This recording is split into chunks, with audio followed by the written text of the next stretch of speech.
The preamble of the constitution of India, भारतीय संविधान की प्रस्तावना। इस प्रस्तावना के संदर्भ में हम लोग बात करेंगे इसके शब्दों की अलग अलग, क्या इसका मतलब है, क्यों ये यूज़ किए गए, क्या कोई शब्द ऐसा भी है जो बाद में जोड़ा गया संविधान बनने के बाद। इसके साथ ही साथ हम लोग ये बात करेंगे कि प्रस्तावना भारतीय संविधान का भाग है कि नहीं, और भाग है तो क्या उसमें संशोधन किया जा सकता है या नहीं, या इससे संबंधित जो विभिन्न सुप्रीम कोर्ट के जजमेंट्स हैं उसमें सुप्रीम कोर्ट ने क्या कहा प्रियम्बल के बारे में। तो इन विभिन्न प्रश्नों का उत्तर जानने की कोशिश करेंगे हम लोग आज के इस वीडियो में। तो आप देख रहे हैं न्यायिक दृष्टि और मैं पवन। अब सबसे पहला काम हम लोग करेंगे कि एक सिंपल रीडिंग करते हैं अपने प्रियम्बल की। और जहाँ तक मेरा मानना है या विभिन्न जो हमारे लीगल फ्रेटर्निटी हैं उनका मानना है कि जैसे आप एक धार्मिक व्यक्ति के रूप में अपने कुरान, अपने गीता, अपने बाइबल को ध्यान करने और पढ़ने की कोशिश करते हैं, या आपसे अपेक्षा की जाती है धार्मिक व्यक्ति के रूप में कि आप उसे जानें अपने धर्म के ग्रंथों के बारे में, उसी तरह से हर नागरिक को अपने देश के, अपने संविधान के प्रियम्बल के बारे में जानना ही चाहिए। इसमें कोई डाउट नहीं होना चाहिए। तो अब सबसे पहले अगर प्रियम्बल की रीडिंग की जाए तो we the people of India, और ये शब्द अपने आप में ये सबसे महत्वपूर्ण है। अभी आगे चल के इसकी बात करेंगे। Having solemnly resolved to constitute India into a sovereign socialist secular democratic republic and to secure to all its citizens justice, social, economic and political liberty of thought, expression, belief, faith and worship, equality of status and opportunity, and to promote among them all fraternity, assuring the dignity of individual and the unity and integrity of nation.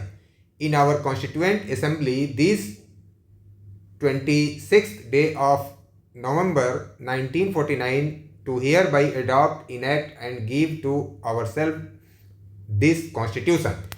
तो सबसे पहले यहाँ कहा गया कि हम भारत के लोग भारत को कैसा राज्य बनाने की सोचते हैं, उसको संपूर्ण प्रभुत्व संपन्न, इसके बाद समाजवादी, पंथ निरपेक्ष, गणतंत्रात्मक राज्य बनाना चाहते हैं, लोकतंत्रात्मक गणतंत्र बनाना चाहते हैं। और फिर क्या करना चाहते हैं, सभी लोगों को न्याय देना चाहते हैं। कैसा न्याय? सामाजिक, आर्थिक और राजनीतिक। स्वतंत्रता होगी सभी को, विचारों की, अभिव्यक्ति की, विश्वास की, यानी पूजा वगैरह की, सबको स्वतंत्रता होगी। और समानता होगी किस मामले में? अवसर की समता होगी। इसके साथ ही उनके बीच आपस में सही चीज़ों को प्रमोट करने के लिए कोशिश की जाएगी। फ्रेटर्निटी यानी भाईचारा होगा, बंधुत्व होगा उसमें, और देश की एकता और अखंडता को बनाए रखने की बात की जा रही है। और कहा जा रहा है कि अब इस संविधान सभा द्वारा इसे नवंबर 1949 को एडॉप्ट किया जा रहा है।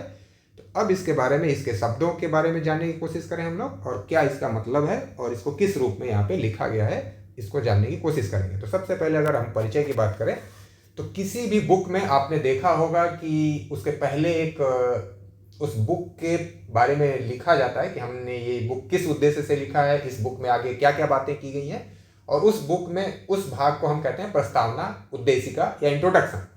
तो ठीक उसी तरह से संविधान के पहले ये जो बात बताई जा रही है या जो परिचय दिया जा रहा है, ये भी उसी रूप में प्रस्तावना या उद्देशिका है, और इसी कारण इसे भी हम उद्देशिका या प्रस्तावना के नाम से जानते हैं।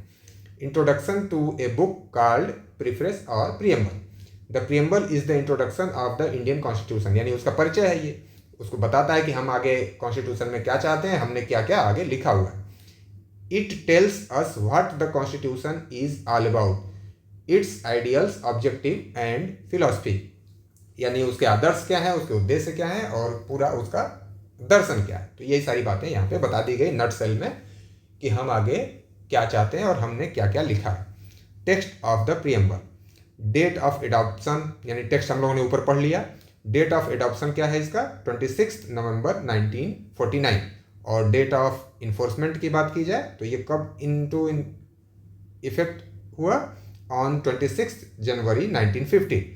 अब इसके की फीचर्स क्या हैं प्रियम्बल के? तो break into parts of easy understanding. तो अब हम लोगों ने इसको 2-3 पार्ट में डिवाइड कर दिया। सोर्स ऑफ अथॉरिटी, यानी इसके पीछे अथॉरिटी कहाँ से मिल रही है, सोर्स क्या है इसके अथॉरिटी का, शक्ति कहाँ से इसे मिल रही है। तो we the people of India, यानी हम भारत के लोग ही इसके रिसोर्स हैं, इसके लिए स्रोत हैं, शक्ति के स्रोत हैं। Ultimate power rests with the people, so India is a democracy, यानी लोकतंत्र है ये, तो इसीलिए कहीं ना कहीं लोगों से शक्ति ली जा रही है। और लोकतंत्र की सबसे बड़ी यही खूबसूरती है कि लोगों के लिए शासन होता है, लोगों के द्वारा होता है और लोगों के फायदे के लिए होता है। Nature of the Indian state, यानी भारतीय जो राज्य होगा या भारत साम्राज्य होगा, इसका नेचर क्या होगा, तो ये सॉवरेन होगा, ये अपने आप में पूर्ण प्रभुत्व संपन्न होगा, फ्री फ्रॉम एक्सटर्नल कंट्रोल। और इसका बेस्ट एग्जाम्पल आप देख रहे हैं कि अमेरिका ने बहुत सारा दबाव डाला कि रसिया से तेल ना लिया जाए, या फिर इंडिया की पॉलिसी क्या होगी इस संदर्भ में। तो भारत ने बिल्कुल स्पष्ट किया कि हम अपने देश के लोगों के फायदे के लिए जहां हमें सस्ता तेल मिलेगा या कोई भी सस्ता सामान मिलेगा और अच्छा मिलेगा, हम वहां से परचेज करेंगे, हम बाहरी किसी दबाव में नहीं होंगे। इसी तरह से आप देख रहे होंगे कि हथियारों के मामले में, यानी अमेरिका का जो फाइटर जेट है वो लेने की बात हो रही है, रसिया का जो फाइटर जेट है वो लेने की बात हो रही है, और फ्रांस का हम लोगों ने पीछे राफेल परचेज किया था। तो देश अपने हितों को ध्यान में रखेगा, न कि किसी दूसरे देश के हित को पूरा करने के लिए अपने किसी समझौते को लागू करेगा।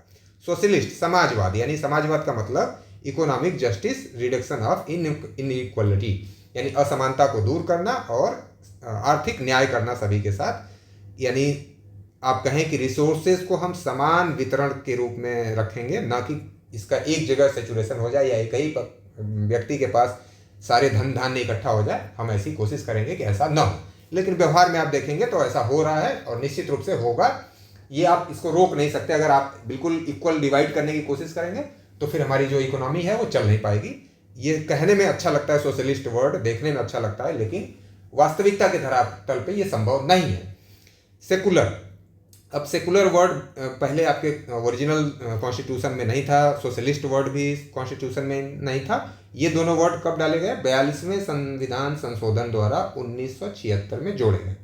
स्वर्ण सिंह समिति की अपनी रिपोर्ट के आधार पर, उनके रिकमेंडेशन के आधार पर ये जोड़ा गया। इंदिरा गांधी श्रीमती इंदिरा गांधी जी उस समय हमारी प्रधानमंत्री थी, उस समय ये जोड़ा गया था। और इसके बाद डेमोक्रेटिक और सेकुलर के बारे में कहा जाए तो हमारा देश अपने आप में स्वयं ही सेकुलर है, इसमें कोई डाउट नहीं है, क्योंकि हमारे यहाँ मन, धर्म, मजहब, आप देखें कि पूरे विश्व के जितने भी धर्म हैं वो यहाँ पे हैं और सभी अपने अपने तरीके से वो अपनी उन्नति कर रहे हैं, अपने मजहब को वरीयता देते हैं, अपना पूजा पाठ जो पद्धति है उसको फॉलो करते हैं। कहीं उनके साथ कोई भेदभाव, कोई भी इंटरप्शन या उनके अपने फेथ में कोई बाधा नहीं है। इसी तरह से democratic, people elect their government, यानी डेमोक्रेटिक का मतलब कि लोकतंत्र, लोकतंत्र का मतलब एक व्यक्ति एक वोट, और वो अपने वोट से गवर्नमेंट को चुनता है, उसमें किसी तरह की कोई दूसरी बाधा वरीयता नहीं होती है। रिपब्लिक, यानी हमारा जो हेड ऑफ स्टेट होगा वो भी इलेक्टेड होगा, यानी राष्ट्रपति के रूप में, और जो वास्तविक हेड होता है प्रधानमंत्री वो तो निश्चित रूप से इलेक्टेड होता ही है। और ये कभी भी वंशानुगत नहीं होगा, जैसा कि ब्रिटेन में होता है कि वहाँ के सम्राट, राजा या रानी वंशानुगत तरीके से चलते हैं, या हमारे यहाँ ही अगर हम 100-200 साल पहले की बात करें तो हमारे यहाँ ही भी वंशानुगत राजा हुआ करते थे। ऑब्जेक्टिव क्या होगा कॉन्स्टिट्यूशन का? ऑब्जेक्टिव्स क्या हैं इसके? तो सबसे पहला ऑब्जेक्टिव है जस्टिस, यानी सभी के साथ सामाजिक, आर्थिक और राजनीतिक न्याय होगा। स्वतंत्रता होगी सभी को, किस बात की? विचार की, अभिव्यक्ति की, और अपना जो उनका पूजा पद्धति है, फेथ है, बिलीव है, उसके लिए भी उनको स्वतंत्रता मिलेगी। इक्वलिटी होगी सभी के साथ, सभी के लिए। स्टेटस एंड अपॉर्चुनिटी, यानी अपने स्तर की और अपने अवसर की, दोनों इक्वलिटी सभी को मिली हुई है। फ्रेटर्निटी, यानी ब्रदरहुड, भाईचारा, डिग्निटी ऑफ इंडिविजुअल, सभी की मर्यादा, गरिमा होगी, और देश की एकता और अखंडता को बनाए रखा जाएगा। हिस्टोरिकल बैकग्राउंड क्या है इसका? Inspired by the American constitution preamble, यानी प्रियम्बल हमारी जो है वो अमेरिकन कॉन्स्टिट्यूशन से प्रभावित है, और ड्राफ्टेड ये हुई mainly under the guidance of Jawaharlal Nehru. Objective resolution 1946 में जवाहरलाल नेहरू जी ने पेश किया था ऑब्जेक्टिव रिजोल्यूशन, उसी के आधार पे इसको बनाया गया। सबसे लास्ट में, यानी पूरा कॉन्स्टिट्यूशन जब बन गया था तब हमारा प्रियम्बल इनेक्ट किया गया। और कभी भी किसी भी बुक वगैरह के मामले में भी हम देखें तो यही होता है कि पूरी बुक लिखने के बाद तब उसका प्रियम्बल या प्रस्तावना या ऑब्जेक्टिव लिखा जाता है। 42nd amendment 1976 added word socialist, secular and integrity, जैसा मैंने पहले ही आपको बताया। तो एक ये वर्ड यहाँ बाद में जोड़ा गया है, और ऊपर 2 वर्ड, यानी कुल 3 वर्ड आज तक प्रियम्बल में ऐड किए गए हैं। नेक्स्ट, इंपॉर्टेंस ऑफ प्रियम्बल, यानी इसका महत्व क्या है। तो it is the identity card of the constitution, ये भारतीय संविधान का परिचय पत्र है। यानी ये प्रियम्बल पढ़ने के बाद ये पता चल जाता है कि हमारा भारतीय संविधान कैसा है। Acts as a guiding light for law makers and जजेज, यानी एक तरह से ये प्रकाश स्तंभ है, अपने आप में रास्ता दिखाता रहता है हमें कि आपको कैसे चलना है, कैसे काम करना है। Helps in interpreting the constitution when words are unclear, यानी संविधान के किसी शब्द की व्याख्या करनी है और वो शब्द अपने आप में स्पष्ट नहीं है तो प्रियम्बल की हेल्प ली जा सकती है और इसके गाइडिंग प्रिंसिपल्स के आधार पर उसका डिसीजन किया जा सकता है। Symbol of national unity and integrity, यानी हमारे देश के एकता और अखंडता का ये सिंबल है, एक तरह से प्रतीक है। और इसीलिए मैंने कहा कि विशेष रूप से हम सभी नागरिकों को प्रियम्बल के बारे में जानकारी रखनी चाहिए, अपने कॉन्स्टिट्यूशन के बारे में जानकारी रखनी चाहिए। यानी इसे किसी भी रूप में हमें अपने धर्म ग्रंथों से कम महत्व नहीं देना चाहिए, बल्कि सबसे पहले कॉन्स्टिट्यूशन होगा तब हमारे धर्म ग्रंथ होने चाहिए, ऐसा हमारा मानना होना चाहिए। Next, landmark supreme court judgments, यानी प्रियम्बल के बारे में जो महत्वपूर्ण निर्णय सुप्रीम कोर्ट ने दिए हैं उनको अगर हम लोग देखें तो री Berubari union and exchange of enclave, ये 1960 का सुप्रीम कोर्ट का जजमेंट है और इसमें क्या कहा गया, held that the preamble is not a part of constitution, यानी प्रियम्बल के बारे में ये सबसे पहला जजमेंट आया और जहां कहा गया कि प्रियम्बल कॉन्स्टिट्यूशन का पार्ट नहीं है।